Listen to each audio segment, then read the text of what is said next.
Alright, this is going to be a video about my Consolized game gear. First, I'll probably go over the hardware and all the stuff. Then I will show you a part of the board, essentially everything I've done to the board and all that part, and then I'll end up playing some games. So here we have actual Consolized game gear. Those of you with keen eyes will notice in an original game gear you have buttons and a bunch of stuff there, but on this one it's been all smoothed out. Cartridge connector has been flipped and ports have been added and taken away. So that's your player 2 port if you want to hook up another game gear, which I'll never use, but you know, it's there. Super Nintendo AV port, I'll go into that later. DC barrel jack, power switch, and an LED. So that's pretty much it. This is D-sub 9. So that's pretty much just it for the housing. Not completely done with it. You might notice this kind of looks a little ghetto, and I don't have it fully mounted.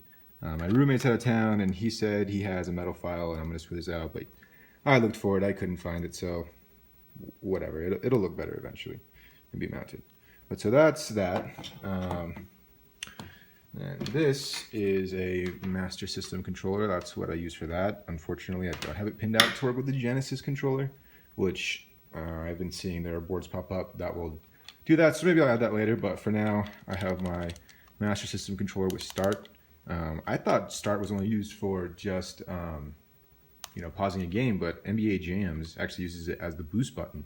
So apparently some games use it as an actual button. I did a tack switch because I thought it would be paused, but whatever. And then from there, I have my 32X power supply. It's 10 volts. Game gear requires 9. It's not a big deal. The board will regulate it down. Like your phone has, your battery on your phone is 4.2 volts when it's charged and 3.5 volts when it's, dead. So kind of the same concept. It'll regulate it down to what everything needs. And then, so with the reason I went to the Nintendo AV port, there's like 3 schools of thought for which connector you should add. Some people think you should do a circular DIN, like on the Sega Genesis, Model 1 or Model 2. That was like a circular connector with pins in it. People like to use that because it's easy to drill a hole, but then the cable is proprietary. So no one has the cable, and I don't know.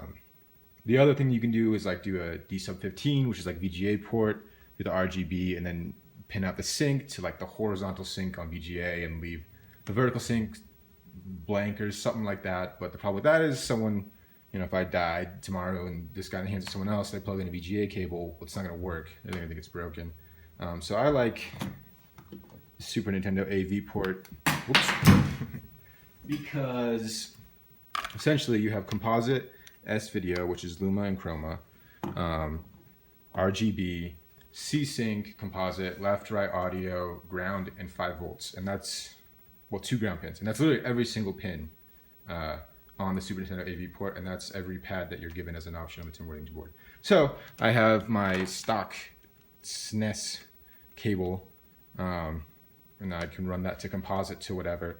I could use an S-video cable if I had it, or you can use, your SCART for RGB, and it'll support it. You plug it in and it's all. Some people like to do audio, separate, like separate the audio if you're an audiophile, but my setup is not work that way at all, because I would have to buy tons of expensive shielded cables, and I just go the cheaper route and deal with a little audio buzz. The signal on CRTs really doesn't get fucked with if it's not shielded well. Okay, so that got the cables. Okay, we'll go over the board now, and then after that, play some games.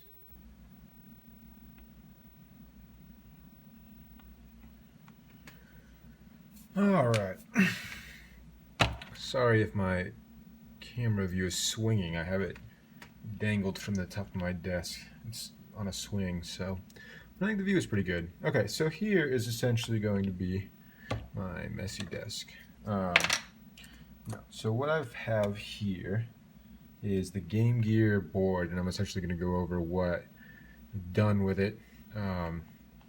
So the first thing to remember is that since the cartridge slot here has the game facing this way, I actually had to flip the board. So this that you're seeing now is now actually the top of the board as I have it, but initially this would have been the back side of the Game Gear, and the game, no, it's hard to conceptualize, but I have it flipped essentially in the housing. That's because in the initial Game Gear, you would have put your game in this way, right? And the front of the screen is here. So if I were to just turn the cartridge slot that way, the back of the cartridge would actually be facing forward, which I didn't want. So if you flipped the entire board and then did that, then you can see the front of the cartridge there. So this is the bottom side of the board initially. This is now the top side of the board. So essentially the first thing I did is I replaced all the caps. So there, and there. Those are all the electrolytic capacitors. Essentially, they leak all over the board. You know, the factory ones, and you replace them, it'll work again. That's why if you're going to do something like this, look on eBay for a broken Game Gear. Okay, so after I replaced the caps, then essentially what I did is I moved this cartridge slot. So initially it was faced this way, and I have now moved it 90 degrees that way, and all these pins here. Now it's not the prettiest thing. I probably could have done some heat shrink on that to make it look a little prettier, but essentially all those run through the pads under here, and desoldering this part was actually quite a challenge. But it fits now. And then, okay, after that, we have to add the RGB board. So this is Tim Worthington, Evil Tim, straight out of Australia.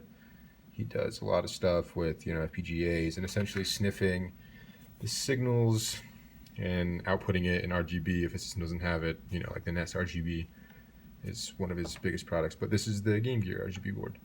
So this will give me C and Y, which is Chroma and Luma, which S-Video is pinned out. So this here is actually a Super Nintendo connector, Super Nintendo AV connector. So the reason I chose that as the connector is because it has everything that's on here. So you got Chroma Luma, which has its own pin on here, which is a S-Video. So if I plugged in an N64 S-Video cable, it would work with the Game Gear stuff.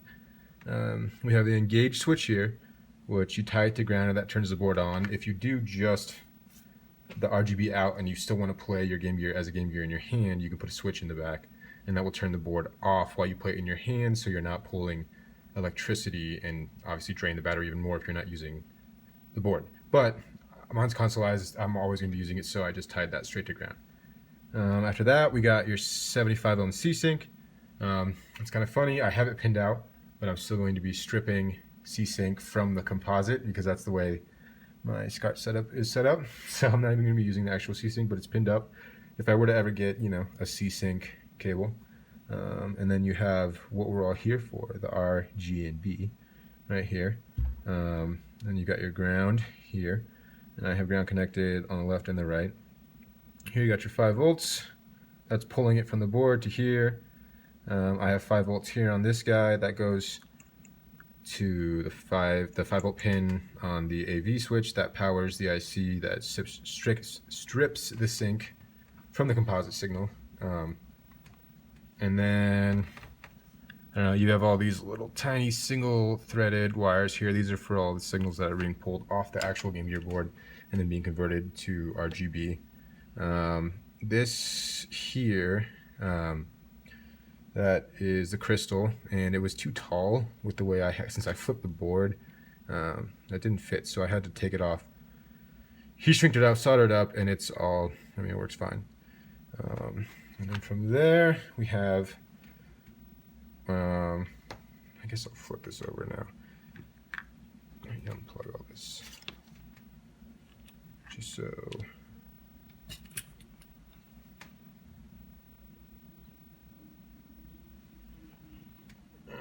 Okay, so here's the back side of the board. It's a little messier. It's going to be right there and not touching the board. Okay, let me center this. Because here at the bottom of the board, you can see where I've soldered the things in this row, and then the top one got soldered on the other side of the board. And the AV port here. From here we have your left and right audio, your ground that runs to this. This is the audio board with, you can also see the caps replaced here. They're at audio grade capacitors.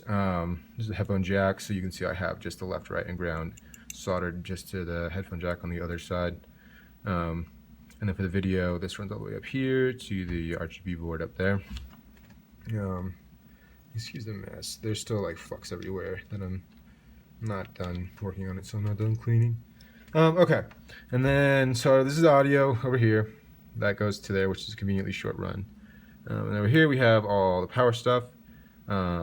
This is a little DuPont connector I added in because this connector here will eventually get glued on, but that's just, you know, the barrel jack, the original Game Gear power supply board, which is here. I have these caps sketchily flattened. With that, it works. Power switch here, also going to have to be glued into the housing, so I've got good old connectors.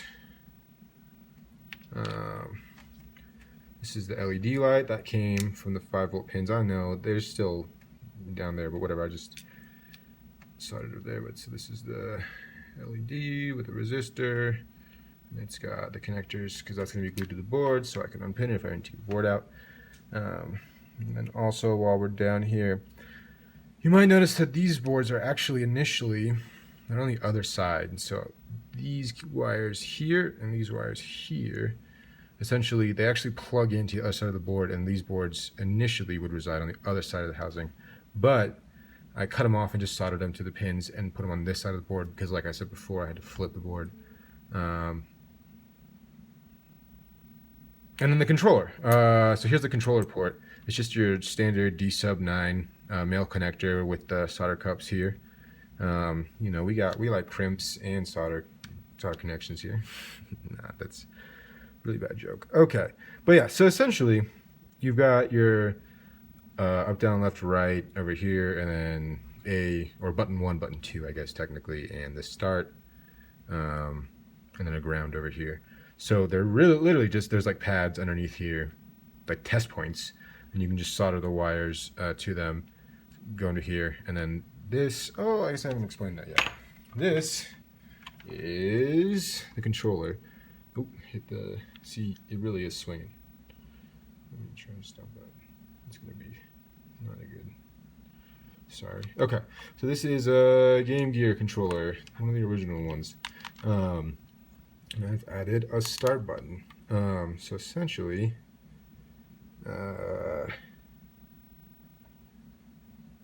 this cable here is not OEM. This is actually, when I got this controller, I actually didn't know for a while, but it was actually broken. The 2 button didn't work, and I diagnosed it down to everything on the board was good, but there was no signal traveling down the wire to the connector here, essentially.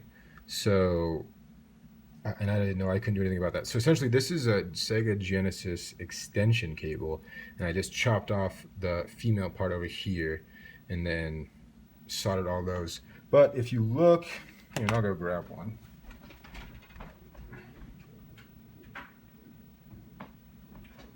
This is just a regular master, whoa! Sorry, I'm trying to keep everything in frame. So regular Master System controller, and you'll notice pins 1 and pins, I think 8, 1, 2, 3, 4, 5, 6, 7, 8, yeah.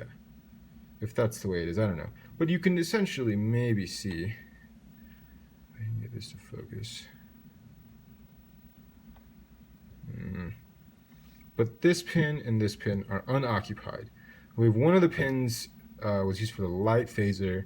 I think it was this one, but this pin is essentially unused. So both of those wires are pinned out on this, the new Master System controller. So that's how I added the start button. And it's just a little tack switch on there. So that's how the controller works. Got your LED. Power switch is just extended off of the power board. And yeah, so let me flip this around again, just very carefully.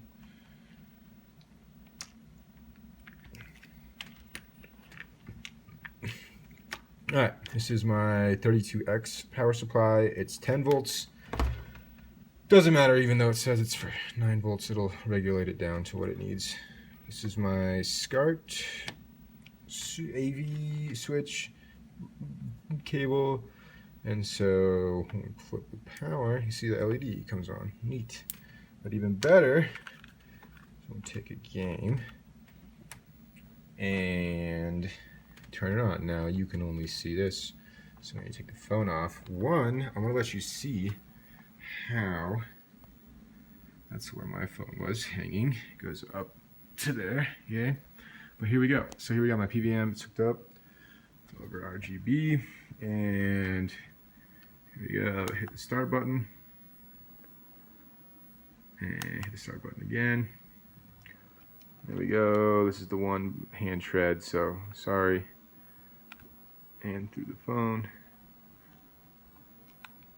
like literally one hand. Do do do do do do.